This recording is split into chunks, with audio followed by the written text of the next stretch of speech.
Learn இன்ஜினியரிங்னு ஒரு division இருக்குது.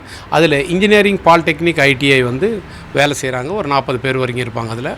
அதில் 40 பேரில் ஒரு சிவராமமூர்த்தி அப்படின்றவர், அப்புறம் வந்து ராஜகணபதி என்றவங்க 2 பேரும் தான் அதுக்கு ஒரு இன்சார்ஜாக இருப்பாங்க.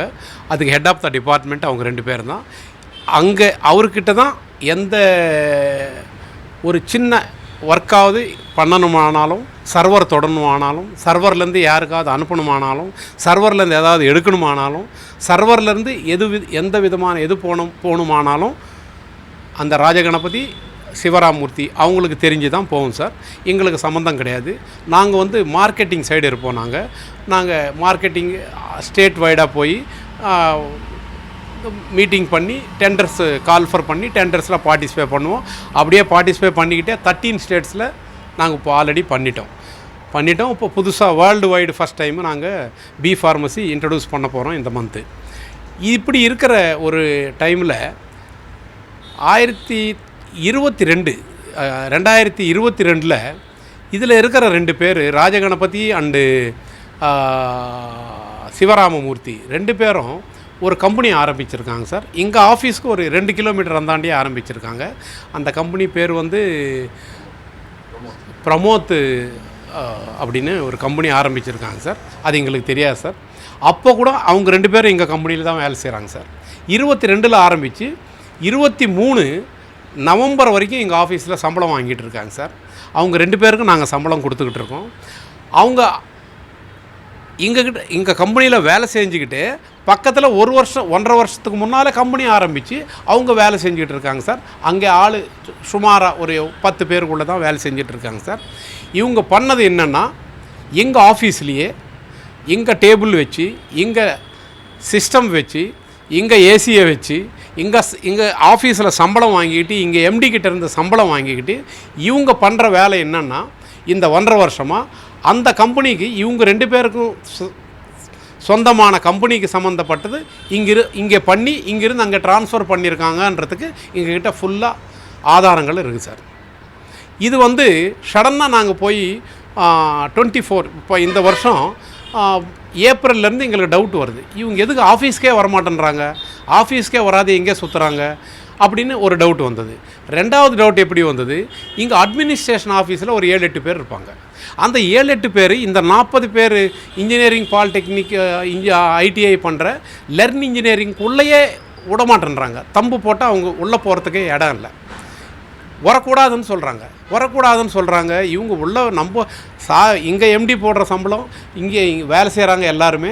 எதுக்கு இவங்களையெல்லாம் உள்ளே விடக்கூடாதுன்னு சொல்கிறாரு சிவராமமூர்த்தியும் ராஜகணபதியும்? 2வது டவுட் வந்தது எங்களுக்கு. 2வது டவுட் வந்ததுலேருந்து டவுட் ஜாஸ்தியாகி அசல் என்ன பண்ணுறாங்க இவங்கன்னு தெரிஞ்சுக்கிறதுக்காக ரொம்ப நாங்கள் கஷ்டப்பட்டால் எங்களுக்கு தெரிஞ்ச ஒரு நியூஸ் என்னென்னா, இவங்க ஆல்ரெடி 1 வருஷத்துக்கு முன்னாலேயே ஒரு கம்பெனி ஆரம்பிச்சிருக்காங்க. அந்த கம்பெனியில் வந்து இவங்க இந்த ஒர்க் பண்ணுறதெல்லாம் வந்து இங்கே ஒர்க் பண்ணுறவங்கெல்லாம் அங்கே தான் ஒர்க் பண்ணுறாங்க அப்படின்றது எங்களுக்கு தெரிஞ்சிச்சு. அப்புறம் அப்படியே நாங்கள் ட்ரேஸ் பண்ணியே போகிறோம்.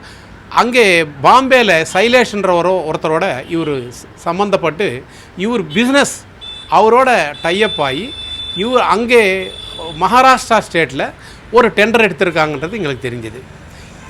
இவங்க பேர் இல்லாத உஷாரா அந்த சைலேஷ்ன்ற ஒரு கம்பெனி பேரில் எடுத்திருக்காங்க. எடுத்து 5 கோடி சில்லற 5,80,00,000 ஏதோ இருக்குது. அதுக்கு டெண்டர் பண்ணி அவங்க அவார்டாகி அவங்க ஆல்ரெடி கொஞ்சம் சம் பிளேஸ் ஏதோ டெலிவரி கொடுத்து ஒரு அமௌண்ட் கூட வாங்கின மாதிரி எங்களுக்கு நியூஸ் இருக்குது. இது தெரிஞ்ச உடனே ஸ்டெப் பை ஸ்டெப் நாங்கள் தெரிஞ்சுக்கிட்டு வர பிபி ஏறிடுச்சு எங்களுக்கு.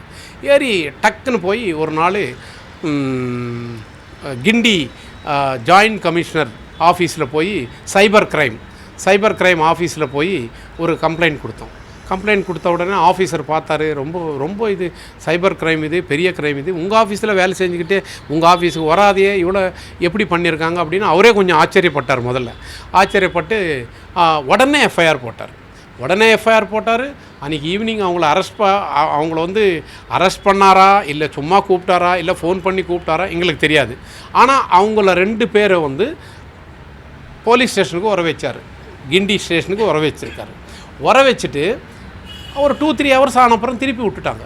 நாங்கள் போய் கேட்டோம், என்ன சார் அவர் வந்தாங்களாம், நீங்கள் இவ்வளோ குயிக்காக பிடிச்சிங்க, அவங்கள பிடிச்சிட்டு கூட எப்படி சார் விட்டுட்டிங்களாம, என்ன சார் நீங்கள் எஃப்ஐஆர் போட்டு கோர்ட்டில் இல்லை சார் சப்மிட் பண்ணணும் அப்படின்னு கேட்டோம். இல்லை நாங்கள் இன்னும் இன்வெஸ்டிகேஷன் பண்ணிகிட்ருக்கோம்னாங்க. ஓகேன்னு விட்டுட்டோம். ஒரு 10 நாள் 15 நாள் கழித்து ஹைகோர்ட்லேருந்து எங்களுக்கு ஒரு நியூஸ் வருது இங்கே அட்வொகேட் மூலமாக. ஹைகோர்ட்டில் இவங்கள இவங்க சிவராமமூர்த்தி ராஜகணபதியும் ஹைகோர்ட்டில் எங்களை அட்வான்ஸாக பெயில் கொடுங்க, எங்களை அரெஸ்ட் பண்ணக்கூடாது, போலீஸ் எங்களை டார்ச்சர் பண்ணுது, போலீஸ் ரொம்ப டார்ச்சர் பண்ணுறாங்க, எங்களை அரெஸ்ட் பண்ணுறதுக்காக பார்க்குறாங்க, எங்களை டார்ச்சர் பண்ணுறாங்க, எங்களுக்கு அட்வான்ஸ் பெயில் கொடுங்க அப்படின்னு சொல்லி கேட்டிருக்காங்க.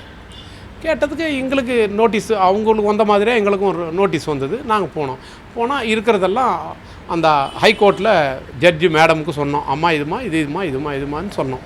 எல்லாம் சொன்ன உடனே அந்த அம்மா இல்லை பெயில் கொடுக்க முடியாது அப்படின்னாங்க. அப்புறம் ஒரு டேட் கொடுங்கன்னு அவங்க கேட்டு வாங்கினாங்க. திருப்பி டேட்டில் யாரோ ஒரு சீனியர் அட்வொகேட்டை கூப்பிட்டு அந்த அட்வொகேட்டை எல்லாம் அவர் ஏதோ ஆர்கியூ பண்ணியிருக்காரு. பண்ண உடனே இது சைபர் கிரைமுங்க, இதை எவ்வளோ கிளியராக சொல்கிறாங்க, அவங்கக்கிட்ட எல்லாம் விட்னஸ் இருக்குன்றாங்க, எப்படிங்க இவங்களுக்கு பெயில் கொடுக்க முடியும்னா அவங்க கிட்டத்தட்ட ஒரு 1 hour ஆர்கியூ பண்ணாங்க. ஆர்கியூ பண்ணால் அவர் ரொம்ப ஸ்ட்ராங்காக ஆர்கியூ பண்ணி என்ன சொன்னார், இல்லைங்க எங்கள் ஆளுங்களை அரெஸ்ட் பண்ணக்கூடாது, நீங்கள் என்ன சொல்கிறீங்களோ சொல்லுங்கள் அப்படின்னு ஏதோ ஒரு ஆர்குமெண்ட் நடந்தது.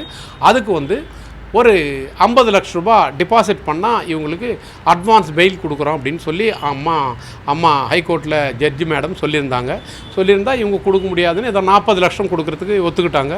40 லட்சம் கூட 3 வாய்தா கழித்து 3 ஹியரிங்ஸ்க்கு அப்புறம் அவங்க எடுத்துக்கிட்டாங்க. அந்த 40 லட்ச ரூபா கட்டிட்டு பெயில் வாங்கியிருக்காங்க. பெயில் வாங்கினதுலேருந்து போலீஸ் நாங்கள் டிஜிபி ஆஃபீஸில் ஒரு கம்ப்ளைண்ட் கொடுத்தோம், சார் இப்போ வரைக்கும் சார்ஜ் ஷீட் போடல, இப்போ வரைக்கும் என்கொயரி பண்ணல, என்ன சார் இது எங்களை கூப்பிடல இப்போ வரைக்கும், என்ன சார் இதுக்கு ஏதாவது கொஞ்சம் பாருங்கள் அப்படின்னு சொல்லி டிஜிபி பார்த்து டிஜிபி சாருக்கு ஒரு லெட்டர் கொடுத்தோம். லெட்டர் கொடுத்தா அந்த லெட்டர் கூட இங்கே ஜாயின்ட் கமிஷனர்கிட்ட வந்திருக்கு போல் இருக்குது. நவம்பர் 6ஆம் தேதி நாங்கள் அந்த கேஸு எஃப்ஐஆர் பண்ணாங்க. அப்போது ஃபஸ்ட்டில் ரொம்ப ஸ்பீடாக பண்ணாங்க, ஒரு 3-4 நாள். அது பண்ண அப்புறம் திருப்பி அவங்கள விட்டுட்டாங்க. அவங்க 1 வாரம் 10 நாள்லேயே பெயிலுக்காக போயிட்டாங்க. இதெல்லாம் நடந்த அப்புறம் இப்போ 1 வருஷம் ஆக போகுது. இது அக்டோபர் 5 கூட வந்துச்சு. சீக்கிரத்தில் ஒரு வருஷம் ஆக போகுது. ஹைகோர்ட்டில் ஸ்பெசிஃபிக்காக ஒரு ஆர்டர் போட்டாங்க அந்த அம்மா ஜட்ஜி மேடம் என்ன போட்டிருக்காங்க, 3 மாதத்துக்குள்ளே இந்த கேஸ் சார்ஜ் ஷீட் போட்டு கோர்ட்டுக்கு ஆஜர் பண்ணணும் அப்படின்னு சொல்லி சார்ஜ் ஷீட் போட்டிருக்காங்க. அந்த சார்ஜ் ஷீட் நீங்கள் கோர்ட்டுக்கு சப்மிட் பண்ணணும்னு போட்டிருக்காங்க. போட்டு கூட 4 மாதம் ஆகிப்போச்சு. அப்போது ஹைகோர்ட் ஆர்டர்ஸ் கூட அவங்க கேர் பண்ணல. இப்போ வரைக்கும் அவங்க சார்ஜ் ஷீட் போடல. எதுக்கு போடல, எதனால் போடல, அவங்களுக்கு இருக்கிற ப்ராப்ளம் என்ன, அவங்களுக்கு இருக்கிற பேக்கில் ஏதாவது ப்ராப்ளம் இருக்கா, இல்லை டெக்னிக்கலாக ப்ராப்ளம் இருக்கா, இல்லை அவங்களுக்கு டைம் இல்லையா, ரொம்ப பிஸியாக இருக்காங்களா, எதுன்றது எங்களுக்கு தெரியல. இப்போ வரைக்கும் 1 வருஷம் ஆக போது இப்போ வரைக்கும் சார்ஜ் ஷீட் போடல. இது எவ்வளோ வரைக்கும் நியாயம்னு சொல்லி நாங்கள் கேட்குறோம்.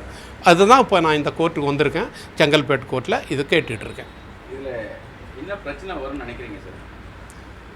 நான் நினைக்கிறேன், இப்போ குற்றப்பத்திரிகை தாக்கல் பண்ணல, குற்றவாளிக்கு சரியான தண்டனை வாங்கி தரலன்னு நினைக்கிறீங்களா?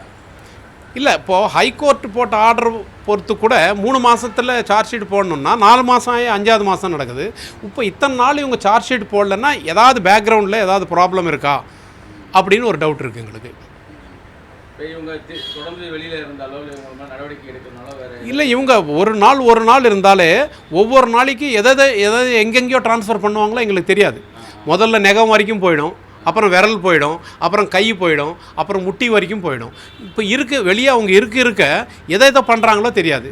ஒரு மீடியேஷன் கோர்ட்டுன்னு இன்றைக்கி போயிருக்கோம். இங்கே தான் செங்கல்பேட்டு கோர்ட்டுக்கு வந்திருக்கோம். செங்கல்பேட்டு கோர்ட்டில் வந்தால் மீடியேஷன் ஒன்று போட்டாங்க. மீடியேஷன் ஒன்று போட்டதுக்கு ஃபஸ்ட் டைம் வந்தப்போ எல்லாம் ஒரு மீடியேஷன் ஜட்ஜி அவர் பார்த்தாரு, எல்லாம் கேட்டார், ஐயா கேட்டார், நாங்கள் சொன்னோம். இப்போ ரெண்டாவது போனப்போ நீங்கள் என்ன சொல்கிறீங்க அப்படின்னு சொன்னால் அவங்க ஒரு ப்ரொப்போசல் கொடுத்தாங்க. 3வது இன்றைக்கி நாங்கள் வந்திருக்கோம். இன்றைக்கி நாங்கள் கேட்டதுக்கு அவங்க என்ன சொல்கிறாங்க, நாங்கள் என்ன சொல்லியிருக்கோம், அவங்க ஏதோ ஒரு கொடுத்துருக்காங்க. நாங்கள் சொன்னது 4 பாயிண்ட் தான். 4 பாயிண்ட். இந்த 4 பாயிண்ட்னா ஓகே. 1, எங்களுடைய டோட்டல் டேட்டா எங்களுக்கு கையில் கொடுத்துடணும். சர்வர், நீங்கள் யூஸ் பண்ணுற சர்வர் எங்களுக்கு ஹேண்ட் ஓவர் பண்ணிடணும். நம்பர் 1.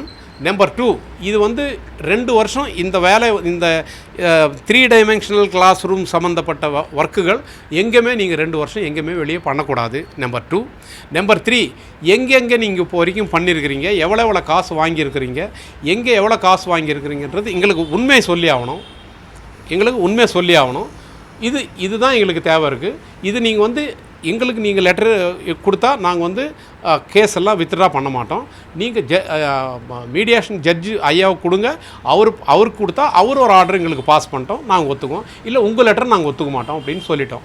அவங்க இல்லை நாங்கள் ஒத்துக்க மாட்டோம், நாங்கள் வந்து இன்ஜினியரிங் தான் பண்ணோம், உங்களுக்கு இன்ஜினியரிங் தான் பண்ணேன்னு சொல்லி நீங்கள் கம்ப்ளைண்ட் கொடுத்தீங்க, இன்ஜினியரிங் தான் நாங்கள் வந்து எழுதி கொடுக்குறோம் அப்படின்றாங்க. அப்போ இன்ஜினியரிங் எழுதி கொடுக்குறோம், மீதி எழுதி கொடுக்க மாட்டோம்னு சொன்னால் அவங்களுடைய எண்ணம் எப்படி இருக்குன்னா, இன்ஜினியரிங் எழுதி கொடுத்துட்டோம், okay polytechnic ITI engineering polytechnic ITI பண்ணிக்கலாம், ப்ராப்ளம் இல்லை அப்படின்ற போல் ஒரு எண்ணம் இருக்குது அவங்களுக்கு. அவங்க பேசுகிற இதுலேயே அப்படி எனக்கு ஒரு தோண்டு வந்துச்சு, அப்படி ஒரு டவுட் வந்துச்சு. அதனால் இவங்க இது லெட்டர் கொடுத்தா கூட அது பண்ணுவாங்கன்றது எங்களுக்கு ஃபுல் டவுட்டு. அதனால் நாங்கள் பண்ண ப்ராப்பர்ட்டி இது எங்கள் ப்ராப்பர்ட்டி, இது எங்கள் சொந்தம். இந்த ப்ராப்பர்ட்டி நீங்கள் பண்ணுறதுக்கு என்ன உரிமை இருக்குது உங்களுக்கு? நீங்கள் ஆஃபீஸ்க்கே வராத 19 மாதம் சம்பளம் வாங்கியிருக்கீங்க.